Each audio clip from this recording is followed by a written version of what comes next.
vaccin bi am si fièvre jaune ak yooyu da ngay sentir que par rapport ak tàllal loxo bi dans le discours am na luy soppeeku booy gis sax le président Diomaye qui doon modéré ni mu ko introduire il y avait un peu de l'émotion si mbir yi mais nan nga gisee de manière globale la première visite du président Diomaye en France.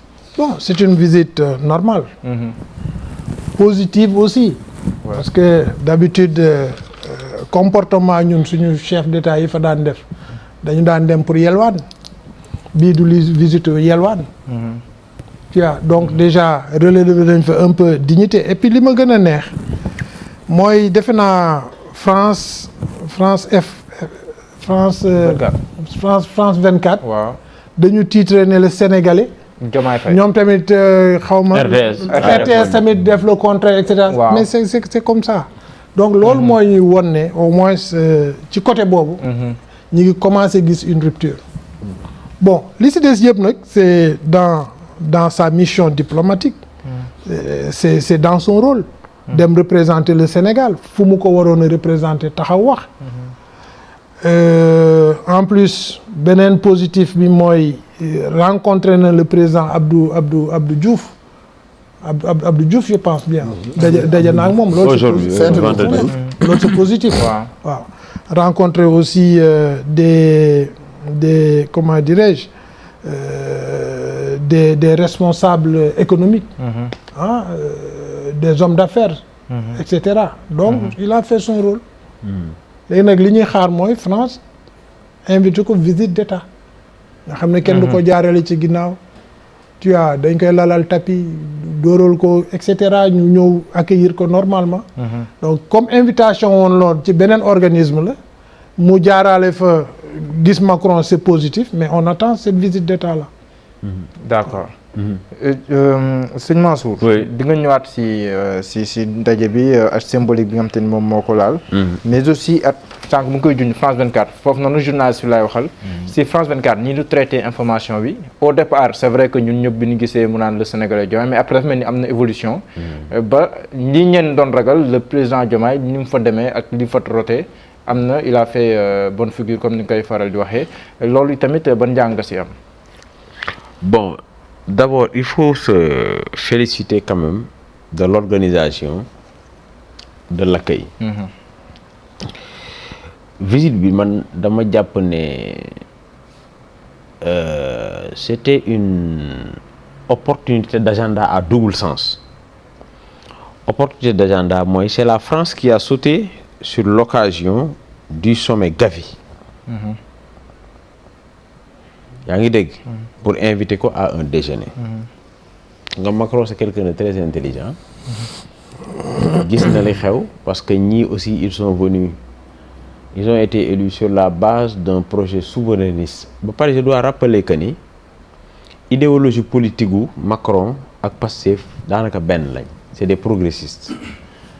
waaw parce que Macron il est dans le progressisme donc idéologie de base radicale benn la quoi c'est des gens qui veulent que les choses marchent en avant quoi.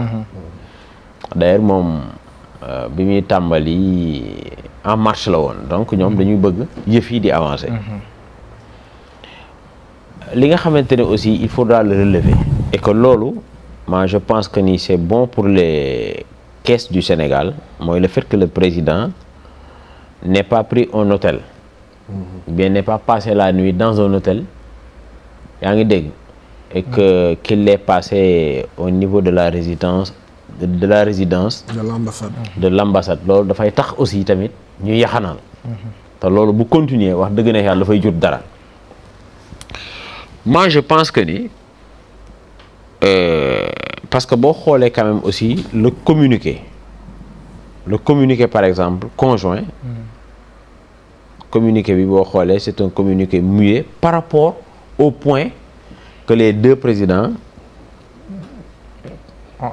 ont abordé. Mais de météo diplomatique ci rencontre yu mel nii ak ci contexte bi mais c'est sûr que ni dinañ aborder le Sahel kooku moom mënul ñàkk. c'est sûr que ni ñaari présidents yi parce que Macron c'est quelqu'un de très curieux xam nga présentement nii Macron mënul wax ak waa AES yaa ngi dégg. wëlbatiku di wax ak waa CEDEAO. te Diomaye def na ñaar yooyu yëpp. waaw c'est sûr que ni dinañ ko wax mais jeune frère waa mon jeune frère de président waa AS lan lañ ma wax ak loo fa jëlee c'est sûr. Macron c'est quelqu'un de très curieux. intelligent curieux. yaa ngi dégg. qui est dans la diplomatie agissante. yaa ngi dégg c'est sûr que ni dina ko laaj loolu. dina ko laaj aussi tamit par exemple wala dinañ waxtaane ñoom ñaar. les accords de pêche parce que nekkatul accord de pêche France-Sénégal mais c'est plutôt la délégation de l'Union européenne. les 15 pays. c'est sûr que dinañ waxtaan ci loolu. peut-être dinañ waxtaan ci wàllu formation mais surtout le rôle pétrolier et gazier que le Sénégal compte jouer et que nan la ko France aussi tamit di accompagner dans ce cadre-là. c'est sûr aussi tamit dinañu waxtaan wax naa la ko léegi sur la géopolitique sous-régionale et cetera et cetera en ce qui concerne par exemple France 24 mais France 24 boo xoolee la journaliste Amelal je pense noonu la tudd. Mariam Amelal moom elle n'a fait que répéter par exemple les comment dirais-je encore la posture bi nga xamante ne ou bien le projet bi nga xamante ne bii qui est en cours de rédaction bi nga xamante ne bii moo porté le candidat Bassirou Diomaye Faye c'est-à-dire ñoom li ñu bëgg dans le projet ou bien dans leur vision mooy dañu bëgg les relations entre la France et le Sénégal autrement dit entre l'Afrique et la France soit des relations décomplexées gis nga Diomaye amul benn signe de complexe de quelqu'un de complexé boo xamante ne bi wane na ko et je dois dire aussi que visite bi da nga koy placer aussi tamit dans le contexte de la